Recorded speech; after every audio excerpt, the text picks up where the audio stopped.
Evening, and thank you for joining for tonight's webinar. My name is Michelle Richard, and I'm here on behalf of Scleroderma Atlantic, and I'm going to be your moderator for tonight's webinar. Our webinar tonight is on a continuation of our webinar series, Integrative Approaches to Managing Scleroderma, a naturopathic health approach to health. And last month we had Vanessa give us an overview or an introduction to naturopathic medicine and what that means and how we can use it to manage living with scleroderma well. And so we've got a series of topics that Vanessa is going to present over the next couple of months.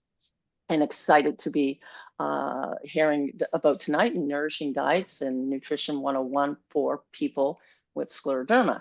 So we're really excited that Vanessa has agreed to do this series. So we're going to jump in. We have a disclaimer, and basically Scleroderma Atlantic is in no way endorses any drugs or treatments shared within this webinar, and it's highly recommended, always recommended, that all drugs and treatments be discussed with your physician or for proper evaluation and treatment. So be sure to check with your healthcare professional within regards to any information that is shared. We also have questions that we'll take at the end of the webinar. If you are on your computer, you can see the icon at the bottom, and you'll click onto that and then type in your question, and we'll address those at the end. If you're joining us from your tablet or iPad, again, the icon is in the top right-hand corner. And again, at the end of the webinar, we will take questions. And again, so like I said, Vanessa Cook is joining us and is going to lead our webinar series tonight, or our webinar tonight. And for those perhaps that don't know Vanessa, I'm just going to give another brief intro. Vanessa is a naturopathic medical student based in Toronto and completed her psychology degree in Western University. Her personal journey as a scleroderma patient is a driving force behind her passion for holistic healthcare. Along with her role as chair of patient support on the board of directors for Scleroderma Canada, Vanessa also works in research with the Scleroderma Patient-Centered Intervention Patient-Centered Intervention Network, known as SPIN, and focusing on projects aimed at enhancing the lives of scleroderma patients. She is dedicated to continuing patient-centered work, particularly in autoimmunity and women's health.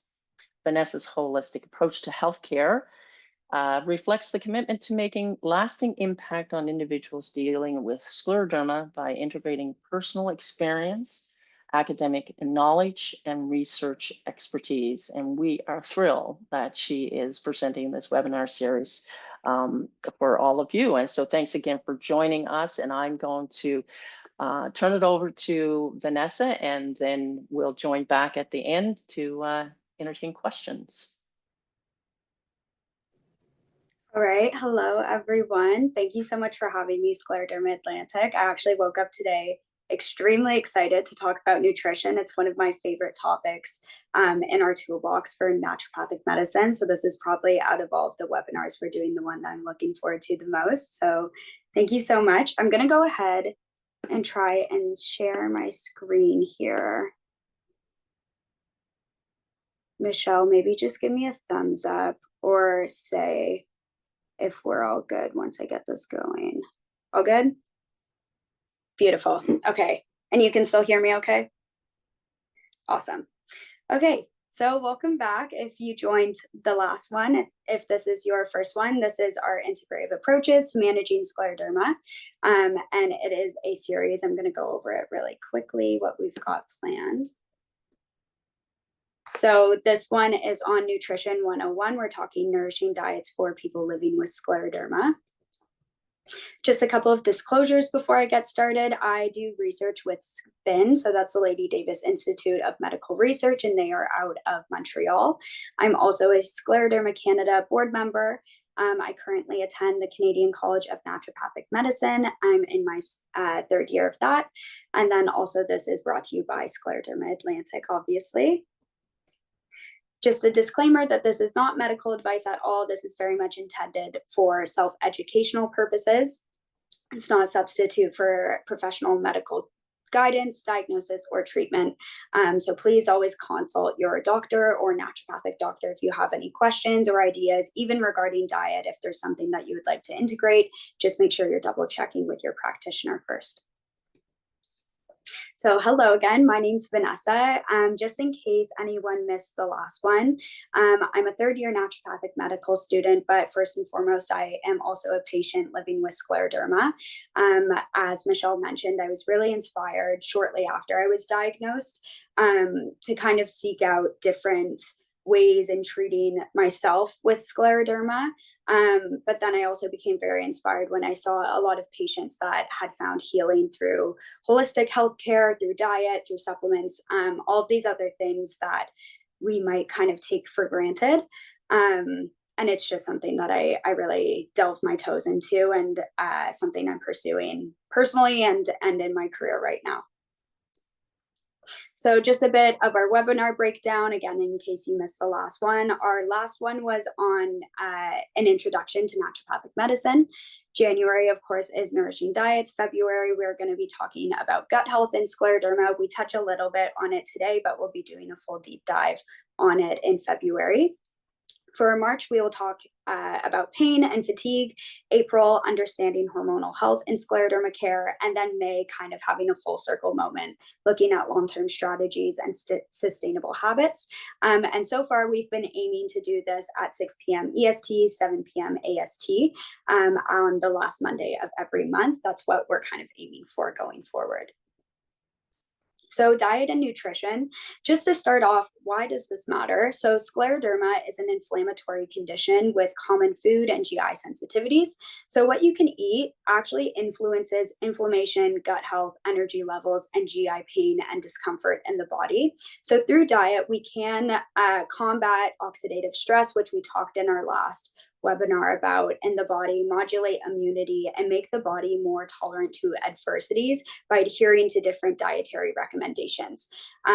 So since scleroderma is a chronic pathology as well too, our body changes. We have, one day you may be able to tolerate this, and then with the influx of your disease, or maybe you have ebbs and flows in your disease, you may not be able to tolerate it anymore. So there's a lot of listening to your body when it comes to diet and nutrition, and identifying triggers, which we're also going to talk about later on too.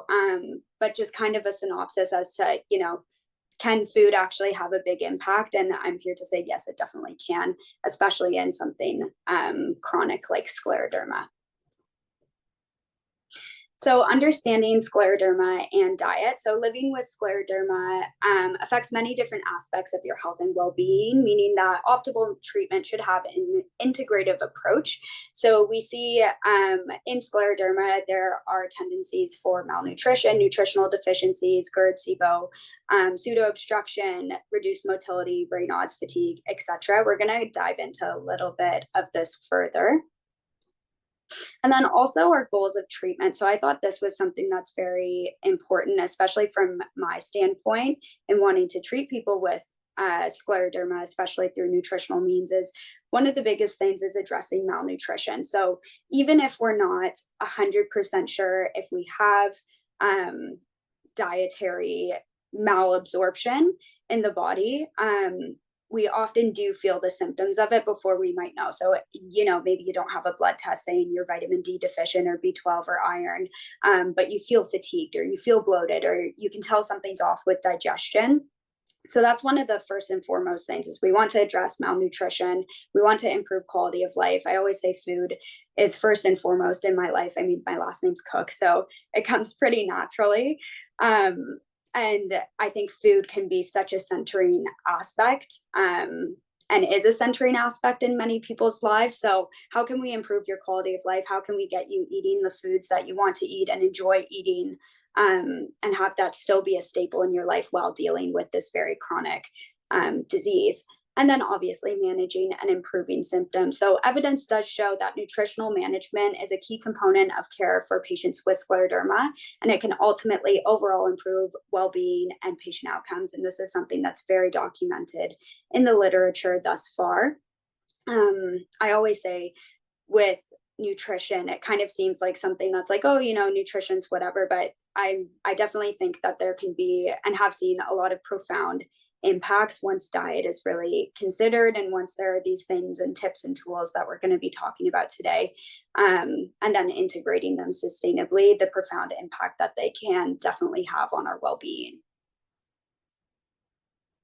So just a couple of key concepts that I'm going to be talking about today. We're going to discuss absorption. This is also kind of the more sciencey part of today, and then we're going to get into the more treatment aspect. But absorption, dysbiosis, anabolism versus catabolism, and then the aspect of blood sugar balancing. Some of these terms you might have heard thrown around in social media before, but I want to give like an actual deep dive into what each of these things mean individually. And then also key takeaways. One big thing is how to build a healthy plate, knowing your protein requirements and general requirements for fiber, veggies, legumes, etc. The idea of diet diaries, and then ideas for actual integration in practice and what this looks like. So before we get started, one quick exercise. I know I can't see any of you guys, but if you can just think to yourself, or maybe even write it down, what's your favorite thing to eat, and maybe what's your favorite thing to cook? I think that food, like I said, is a very centering aspect. I love to cook. I love making my meals, and I love enjoying my meals, especially with people too. So if you can just think of kind of your favorite thing to eat, and then I was kind of hoping at the end of it, when we have more of a discussion going, we can look back on some of those favorite thing to eat, and then if there are any tips or tools that you can add in to not change what you're eating by any means, but how can we refine it? What can we add to your favorite thing to eat that would make it maybe a bit more blood sugar stable, or have a bit more protein in it, or what's going to support us so that we feel good in enjoying what we eat. A saying that I actually heard recently was, not what we can take away from what we are eating, but what are we adding to our food to make it a bit more satiating, more satisfying, and good for us. And I think that's a really good way to look at food fundamentally, especially when you're dealing with a chronic illness. So absorption in scleroderma. Just a couple of things I wanted to touch on was kind of all the different ways that they holistically intertwine into our ability to absorb food and absorb nutrients. So number one, starting off with the physical challenges with eating, we obviously know, and I don't want to touch on this too much because at the end of the day, we are all patients and we all may experience these things and know that we experience these things, but just to give a bit of a background. For physical challenges with eating, with mouth and jaw involvement, we know microstomia, which is when you have a smaller mouth opening, maybe due to skin tightness. And then tightness in the jaw can also make chewing difficult. Dry mouth, which is also known as Sjogren's, can hinder saliva, which is the initial breakdown of food. So when food enters your mouth, that breakdown doesn't just start once, it's chewed and it's in our digestive tract. It actually starts when our saliva is producing. So if you have reduced saliva, that's obviously the first step of digestion and can make it quite difficult.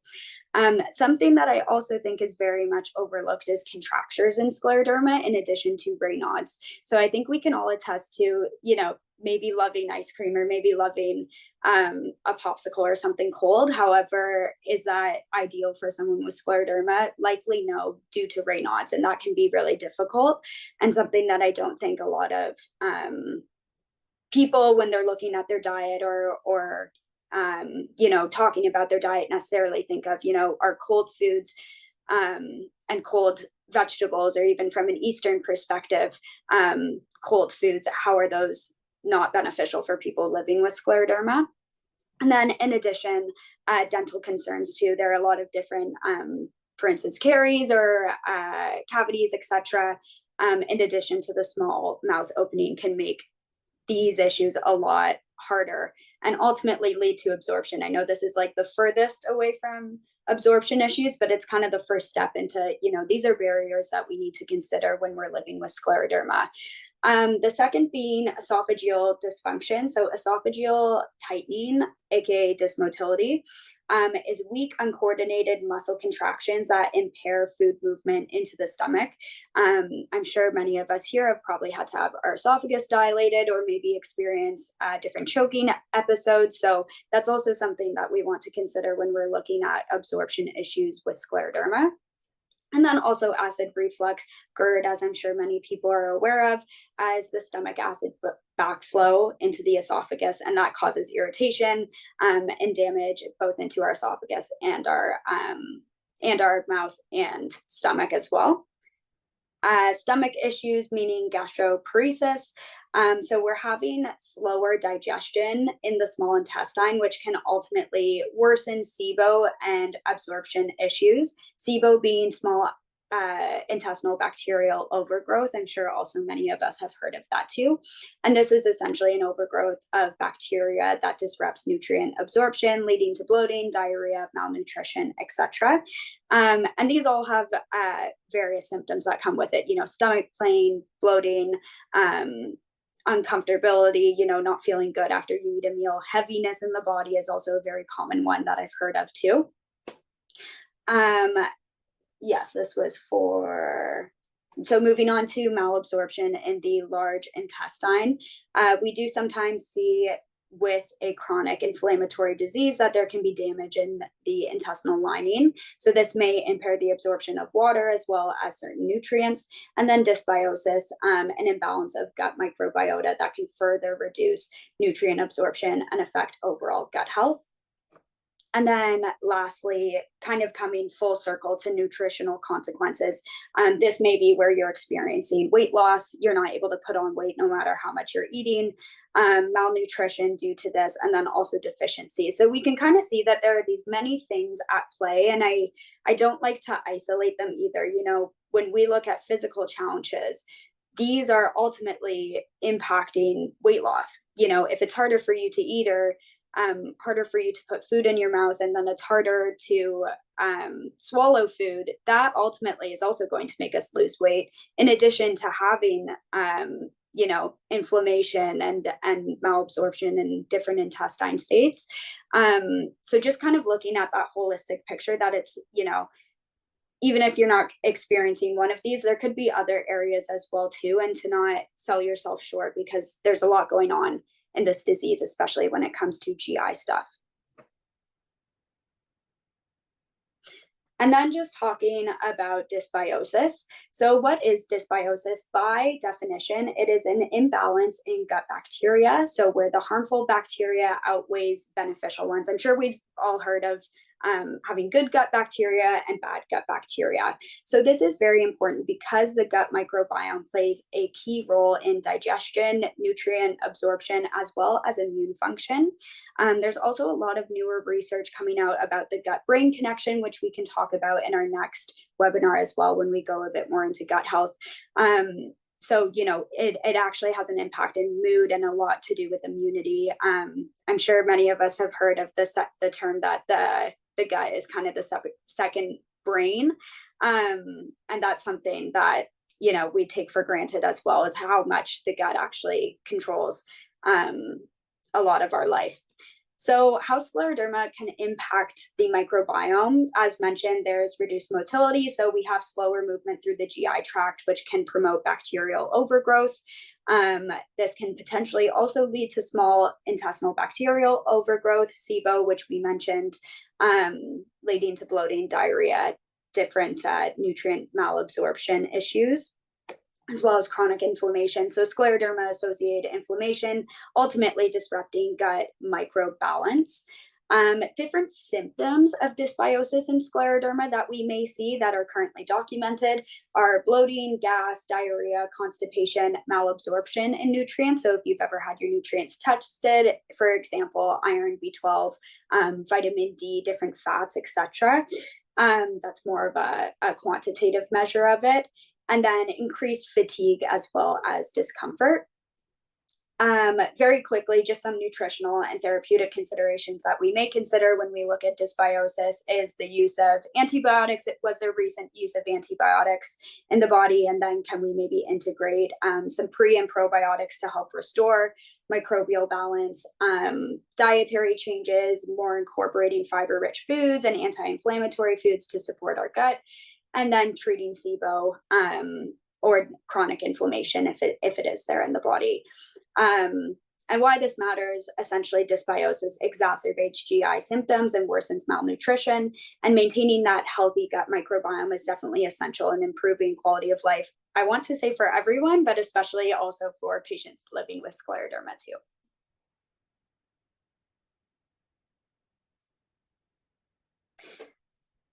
One very important concept, and I always say I could probably talk for like an hour about this one, but I'm going to try and keep it as concise as possible, is the concept of anabolism versus catabolism.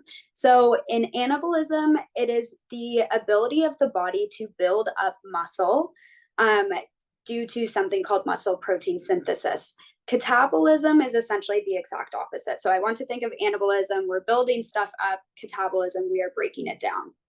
When we are in an anabolic state, the body essentially has an abundance of protein. We have all of our dietary requirements. We're not in a state of chronic inflammation. We're able to actually build stuff up. Versus in catabolism, we may be in a fasted state for too long, or potentially have different inflammatory factors going on. So if you are stable in your disease, likely you'll be fluctuating kind of in some spot of anabolism. But if you are going through potentially a flare with your disease, maybe things aren't going so well, you had recent infection, if you're really sick as well, can also trigger catabolism, as well as being in a fasted state for too long. So the reason why this is necessarily important, and something that I really, really preach to not only scleroderma patients, but everyone in general, is when we are in that anabolic state, protein is very important, especially for building muscle and maintaining muscle mass. However, it becomes even more important and very vital when we are in this catabolic state. So for instance, you're going through a flare, maybe you're in the hospital, recent infection. We actually want to increase our protein by quite a lot, and not only increase it, but increase it in a way that we are actually absorbing the protein. So as I mentioned, we have all of those factors that go into absorption with scleroderma, but how can we actually get the protein in a way that we are able to support ourselves so that we don't lead to something like muscle wasting? So in this catabolic state, our body is kind of leaching amino acids from our tissue in order to support our vital functions in the body. You know, we're stripping muscle tissue in order to help us keep ourselves alive and afloat. Versus when you're in this anabolic state is when we're building up and we're okay. And just knowing the difference and really taking into consideration, you know, was I recently in the hospital? Was I recently sick? Did something go on? And knowing that when you're sick or when something's going on, that's the time that we actually want to increase protein. And I know sometimes that can seem a little bit counterintuitive as well. I know when I'm sick, the last thing that I want to eat is a massive steak, but maybe we can integrate bone broth a couple of times a day, or can we maybe have our chicken noodle soup? That's when that's going to come in, and why it's very important as well too. So blood sugar balancing, this is used for supporting fatigue. Now, this was something that I actually talked about in my very first talk that I did with Scleroderma Atlantic. And I think it's something very important, even outside of scleroderma, that a lot of people should get to know the concept of. Also for reference too, this is not a very medical diagram by any means. It's very much just used so that we can kind of have more of a visual. So when we eat something, no matter what it is, our blood glucose and insulin spikes. So we have a glucose spike known as our blood sugar, and then insulin also soon follows to counteract that glucose spike and ultimately bring us back down to baseline. So for instance, let's say you ate a pack of gummy worms, that glucose spike is going to get really, really high really fast. And then insulin is soon going to follow to try and level it out. In different diseases, such as like type 2 diabetes, we often see that the glucose and insulin spike gets a little bit wonky, but that's kind of a separate topic. So in order to support blood sugar balancing, this is kind of a hot topic as well right now. We want to pair anything that is going to spike our blood sugar with either a protein or fiber to ultimately blunt that insulin and glucose spike. So let's say, I always use the example, this sounds really gross, but say you had a pack of gummy worms. Like I said, that glucose spike, insulin spike goes up really high. But let's say you have that pack of gummy worms with a steak and broccoli. I know that's a really gross combination, but we're going to have a bit of a blunted spike because we had it in conjunction with something with fiber, which slows digestion in a good way, which is what we want. And then protein, which is ultimately going to blunt that. And the reason that this can support fatigue is when we go in and out of having these big glucose spikes, spiking from one end to the other end, we often experience fatigue or energy crashes. This is often why, too, if you're having a coffee on an empty stomach with sugar in it, we're going to see a really big glucose spike, and then you might hit a lull at like 2 p.m., I want to say. So my suggestion, again, this is not medical advice, but generally using foods with a lot of fiber as well as protein, and pairing it with things that we know might spike our blood sugar. For instance, a better example is I'm having a burger tonight. I know it's going to be on a white bun, or I'm having pasta tonight. I love my pasta. It's so good. But maybe can I add in a side of veggies, or can I integrate broccoli into my pasta so that I can reduce this glucose spike and keep my blood sugar a little bit more balanced? This is also something hypothetically that can be really good in helping our Raynaud's as well. As we get colder, or we have a glucose spike, we might have a trigger in Raynaud's, and kind of supporting our blood sugar can ultimately, hypothetically, help with this as well too. This is also another topic I could talk on for 100 years. So the current dietary recommendations, the focus is on fruits, dark leafy vegetables, lean proteins, healthy fats, cooked foods, vegetables. The Mediterranean diet, which we can chat about after as well too, if anyone has tried this, really focuses on fish. So we're looking at higher omega-3 content. We're looking at a lot of dark leafy vegetables. It's a higher protein content, and then a really big push for omega-3. So we're looking at fatty fish, a lot of olive oil, cooked vegetables, and then also enjoying food with people too. Blood sugar balancing your meals is always definitely a focus, and then identifying your personal triggers.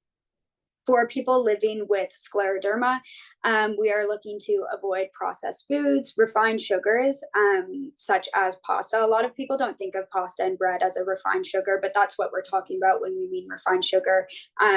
When you eat it, it's a refined carbohydrate. So when we're having that, it actually goes into the body and turns into sugar extremely fast. Alcohol as well, excess caffeine due to the Raynaud's, and then seed oils, as they can be inflammatory. Common sensitivities in scleroderma. I'm sure many of us are aware or have heard of the term of FODMAPs.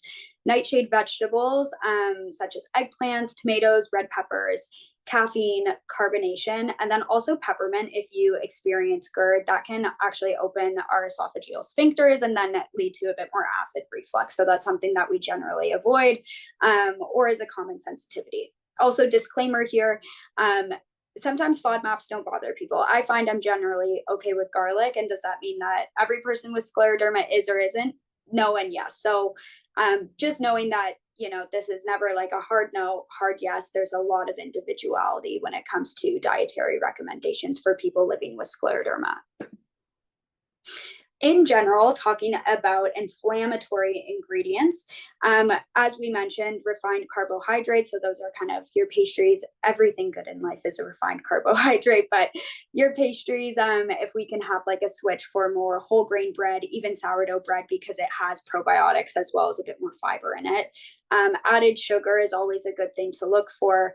trans fats, processed meats, omega-6 fatty acids. So this is canola oil, corn oil, palm oil, sunflower oil, and then food additives as well. So omega-6s, when we think of omega-3s, those are what we're looking for. Those are our good omega-3 fatty acids, the good fatty acids in our body, but omega-6s are the ones that can ultimately lead to inflammation and have been linked to inflammation.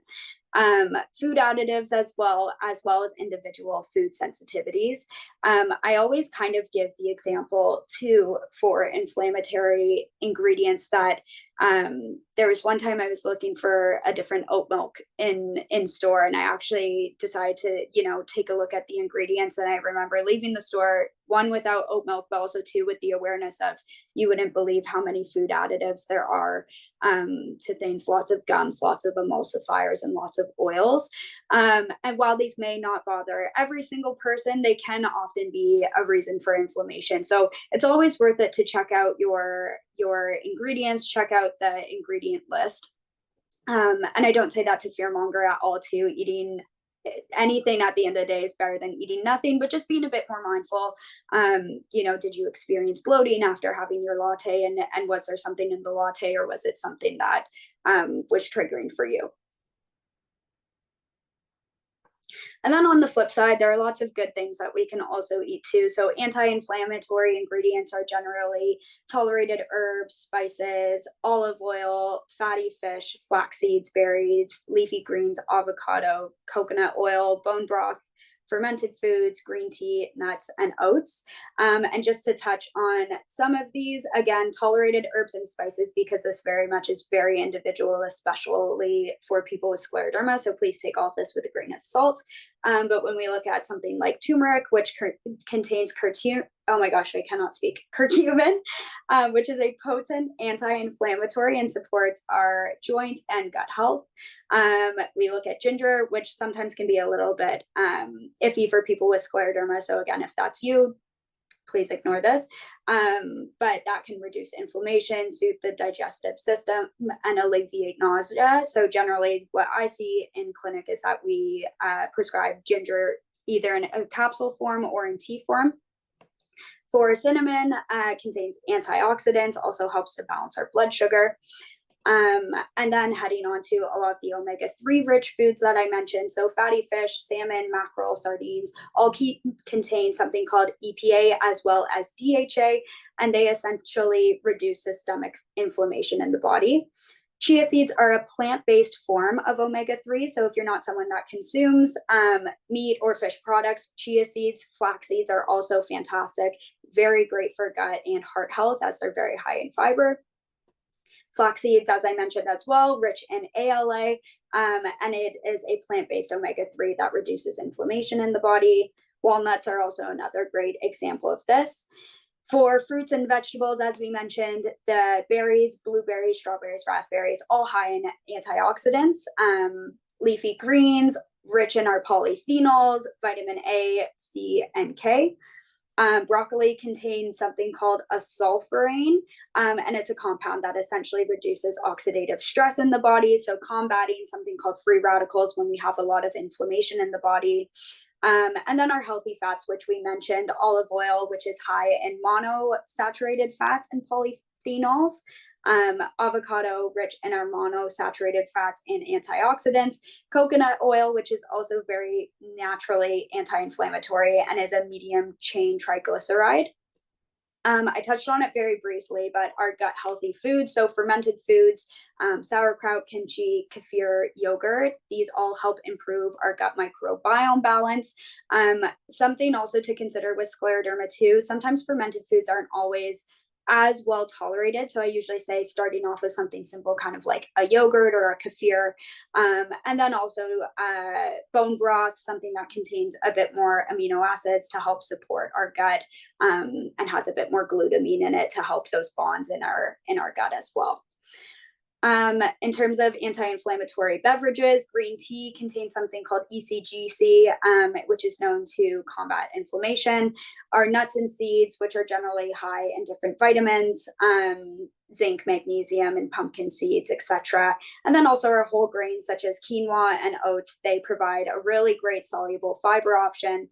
and can generally be quite nutrient dense. I know that was a lot. We're going to kind of talk about different ways that we can introduce this into our diet as well too. But just to give everyone an idea of, what are healthy foods and what are really well recognized healthy foods, because I know there can be a lot of noise generally on social media. Should I take this? Should I take this? Oh, apparently this, kale's bad for me. This is bad for me. This is just kind of a total list of foods that, have been really well documented and really well researched in being healthy. And I always say it's kind of everything that you think is healthy, everything green is probably pretty healthy. And yeah. So protein, this is a big one. How much do we generally need for our body? So as I mentioned, more digestible protein, depending on your disease state. So if you are in that state of catabolism, maybe you're going through an acute flare with your disease, having more digestible protein in the diet is going to be something that is very beneficial for us. The recommended daily allowance is 0.8 grams per kilogram of body weight. However, to simplify this for scleroderma, since we have a lot of inflammation as well as catabolic processes in the body going on, we want to look at a little bit of a higher protein intake, potentially 1 to 1.5 kilogram. I often see in clinic that people say one gram to pound to simplify things. I know that can be a lot of protein and it can be really overwhelming, but we can kind of go over strategies and ways to actually get that in. So different digestible protein sources. Oops, sorry. Let's go back to that slide. For people living with scleroderma, it can be really difficult to get protein in the diet. We mentioned the choking hazard. Microstomia is also an issue with the smaller mouth opening. It can just be something that's a little bit harder and sits quite heavy in the body. So I always recommend more digestible protein sources, such as bone broth, protein powder, stewed meats, cooked vegetables. If you follow a plant-based diet, just recommending and looking at different plant-based options that don't have a bunch of seed oils in it. So if you're looking at chickpeas, legumes, different nuts and seed options, and having a variety of those nuts and seed options in the diet is also going to be very beneficial. Other considerations too is dietary supplementation. So if you have talked with your doctor or potentially your naturopath and maybe looked at different nutritional deficiencies that you may have, iron's always a big one. Vitamin D is also really huge in scleroderma. That's one of the ones that I always talk about in my talks. And do we need to maybe supplement with something in order to get that into the body? Protein, people don't usually think of as a supplement, but most definitely is a supplement. Boost is a fantastic way to get some more calories, get some more protein in the body too. And then just talking diet diaries, there are actually outlines online. They're quite simple to find, but this is something that I always recommend, especially if people are unsure what their symptoms are coming from. And it can be very frustrating, especially when you're looking when you're trying to retrospectively look at what's causing inflammation or triggers in your body and you're not actually 100% certain. So a good way to track this is just looking at your diet at the end of your day, or even as you go, tracking what you eat. And this doesn't have to be down to the macros. It doesn't have to be down to the calories. Just a very brief, I had chicken soup with this, and this for lunch. And then I had chili for dinner. And then in a few weeks, even a month, maybe you can kind of identify those patterns, or with the help of a naturopath, identifying patterns into what may be a triggering food for you. And then also adding in those digestible proteins that we talked about. One practical tip that we can also talk just very briefly for GERD, eating upright, avoiding laying down after meals. We always say going for a little bit walk after eating can be very beneficial as well. Limiting triggers such as caffeine, alcohol, acidic foods are generally a problem for people with GERD. For SIBO, considering potentially a low FODMAP diet, so that's reducing fermentable carbohydrates. There's a list. It's a lot of really random foods. I'm sure many of us have heard of FODMAPs before. Garlic, onions are on there. There are different legumes that you can and cannot have. So adhering to that or trying it out if you're willing to. For malabsorption, looking for more fortified foods or supplementation, as we mentioned, vitamin D, B12, iron. And then for gastroparesis, focusing on blended soft liquid meals to reduce nausea and aid in digestion. As we talked about before too, with the absorption piece in scleroderma, one big recommendation, if there's anything that I can give today, it's cooking your food and stewing your food so it's a bit more broken down and easier for us to process. When we're eating colder foods, not only do we have to kind of heat it up with our body, but we're also having to do a lot of the work in chewing and then processing it. So cooking your vegetables, cooking your meats, having stews, soups, all of these things are going to be fantastic and kind of help us from going into that more malabsorption state. And then just closing this out, thank you so much for listening. I just want to also say too, a nourishing diet can definitely be a tool for managing symptoms and improving quality of life. And I definitely always encourage collaboration with different healthcare providers. So if you see a dietitian, a naturopathic doctor, maybe your GI doctor, as well as your rheumatologist, these are all great people who can give you good recommendations as well further from that. But with that being said, I'll stop sharing so that we can kind of start a bit of a conversation. Let me come back to this here. Michelle, you can see me okay? Okay, I can. Perfect. Beautiful. I figured this one we might have a bit more, I don't know what that thumbs up was, but there it is. I figured we might have a bit more to discuss and a bit more questions too. So I want to leave a little bit more time for that. But absolutely. Thank you, Vanessa. Here I'm like scribbling and making notes and I'm sure if I'm like others that are listening, it's all like, oh, that's good. Yes, that's me. Or trying to figure out, well, how would I know this and how would I know that? But so there's a lot of great information, but there was a lot of information. And sure. as you said, I mean, living with scleroderma, we're also different and we come with such a different host of issues and things to consider, and what works for someone doesn't necessarily work for someone else. But if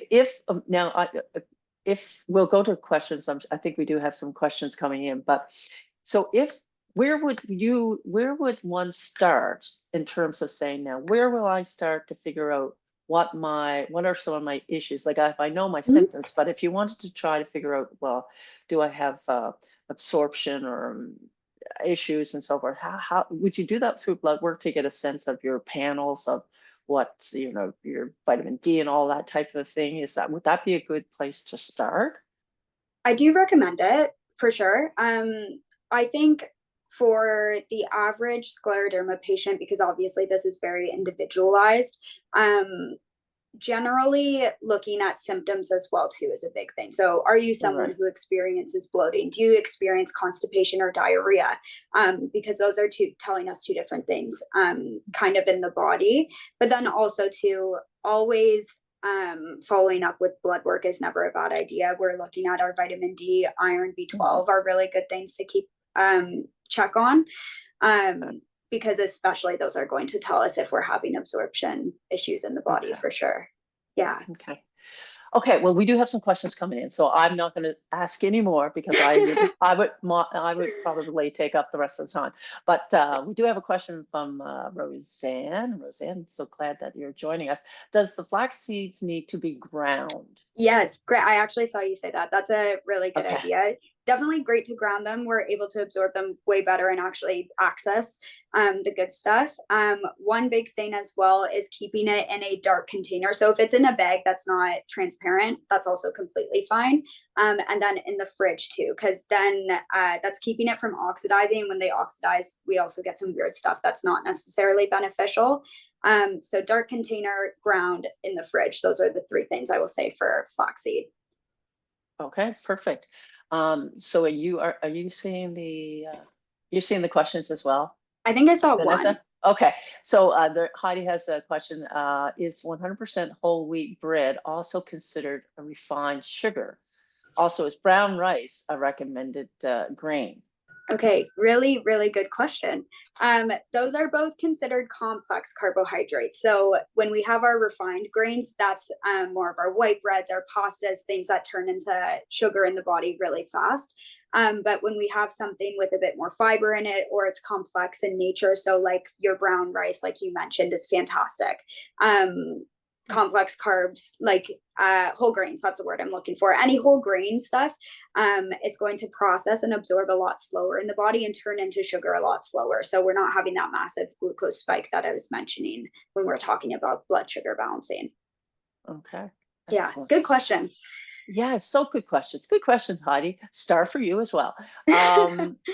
Ken, and we have a question from Ken. What are some examples of digestible protein?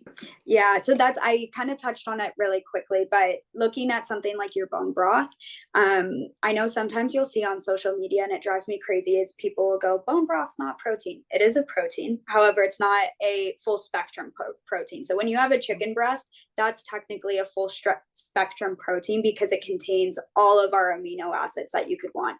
That would be like looking at like saying chickpeas aren't a source of protein when they're just lacking one of the amino acids or a couple of the amino acids. So bone broth is a really good example, I like to say, especially for scleroderma. One, because it's warm. Two, because you can have a lot of cups of it and get more protein in the diet. That is also where our protein powder is going to come in. I do caution with whey. Whey can have a bit more digestive upsets. A better option sometimes can be our hemp or our plant proteins. They are a little bit higher in calorie count, but generally for people with scleroderma, if we're having malabsorption and weight loss, that's not a bad thing. Also, I believe it's hydrolyzed beef, that's what it's called, is a better option to kind of look at as well too if you're looking at a protein powder. Not to say everyone can't tolerate whey. I tolerate whey fine. I love whey. It's also a full spectrum protein and is completely fine. But just keeping that in mind too. And then in terms of other digestible stuff, if we're looking at cooking meat for a longer period of time, having it in our soups and our stews, if we are having meat in our diet. Yeah, I hope that answered the question. Kind of went off a bit of a tangent. No worries. And if we need more clarification, maybe Ken can pop in another question. Okay, so we have Cindy says, when you have motility issues, should you also be eating warmer foods? Does it make it easier to pass more quickly through, or does it matter? Yeah. So this also comes into kind of the Eastern perspective I was mentioning before. In traditional Chinese medicine, you might have heard of this before potentially. There's like a list of colder foods in the diet and then warmer foods. And warmer foods are like warming herbs, soups, stews, etc. And colder foods are kind of like, cucumbers, cold foods that you would think of. So even from an Eastern perspective, when we're having warmer foods in the diet, it's easier for the body to process and much easier for us to break down. We're using a lot less energy to break it down, which is something that I always recommend. I always think of this one patient who had really, really severe scleroderma, was really severe in their disease state, I want to say. And was extremely malnourished, was losing so much weight, didn't understand what was going on. And then when she had seen a naturopath and we had kind of switched to more of a cooked whole foods diet, lots of soups, lots of stews, lots of smoothies when they were tolerated. And she was actually able to put on weight again. So definitely, like you mentioned with motility, a lot easier for us to break down. Something I can't preach enough is soups and stews, especially for scleroderma. Right. No, and that makes sense when you say that. It's like cold versus warm, right? Now, when you say it makes the energy that it would take to break down cold foods. Sometimes you hear it after 100 times, right? And you're like, oh yeah, it does the one time it clicks. The one time it clicks makes sense. Okay, so that was Cindy. Tanawam, we have question. Do you have a recommended brand for bone broths and separately protein powder brand? I do. So, okay. I don't know the exact name. So there's one, it's Pure Paleo. I believe it's by Designs for Health. I have a few though. One is also, I think it's Broya, but I could be wrong. I'm going to send Michelle, please remind me to give you a list because I do have my personal favorites, but also just ones that I see are generally Okay. quite popular in our clinic, slash absorbed a little bit better too. Okay. I do want to say they're a little bit higher on the price side. Bone broth you can usually get for cheaper too. Rule of thumb with bone broth is just making sure that's not super high in sodium.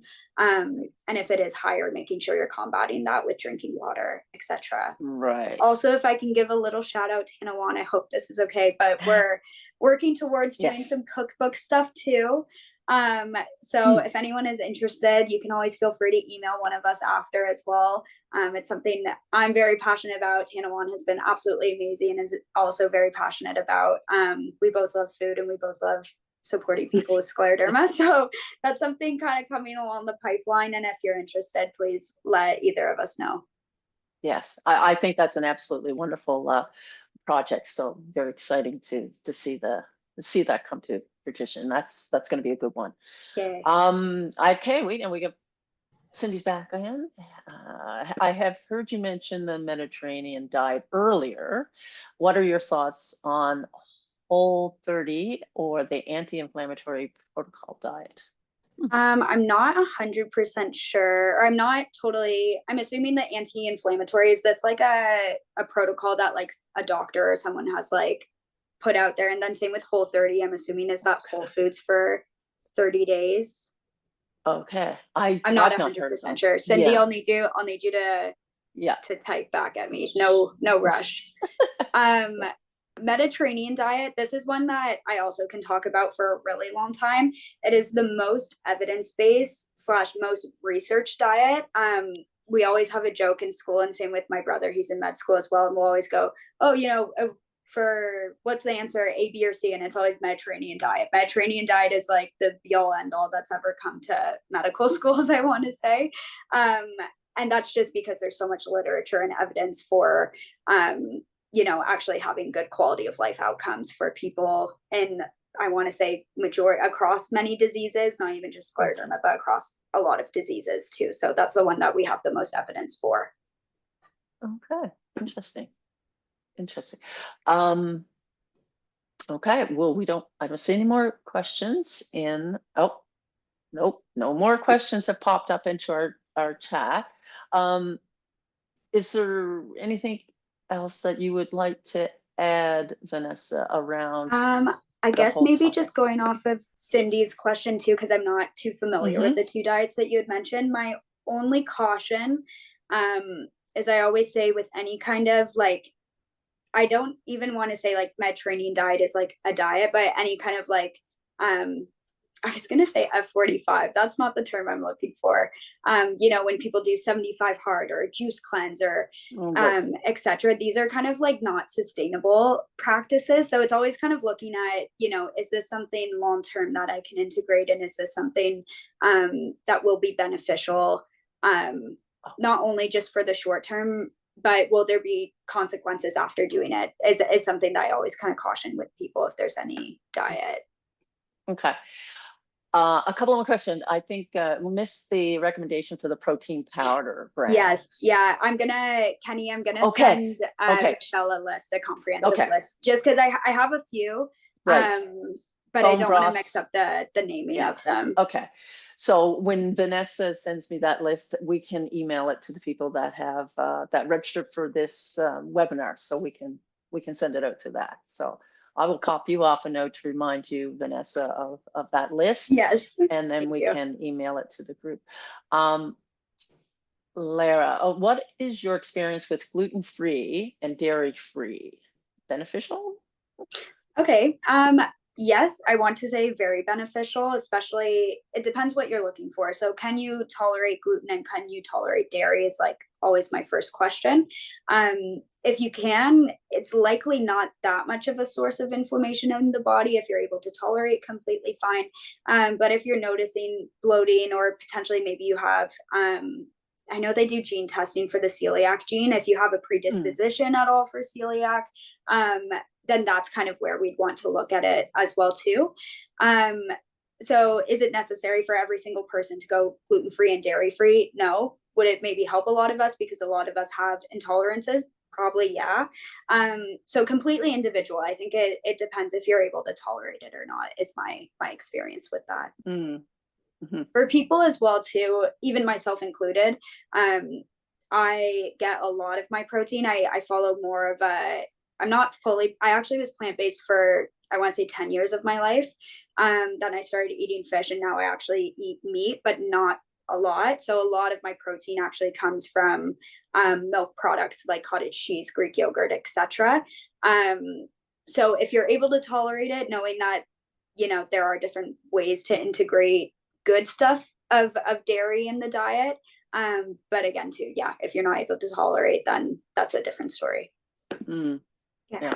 Okay. Cindy has just indicated that the two programs that I Okay, mentioned were indicated by pain specialist. were by pain Yes. specialist. Okay. I'm Yeah. not super familiar with the two of them.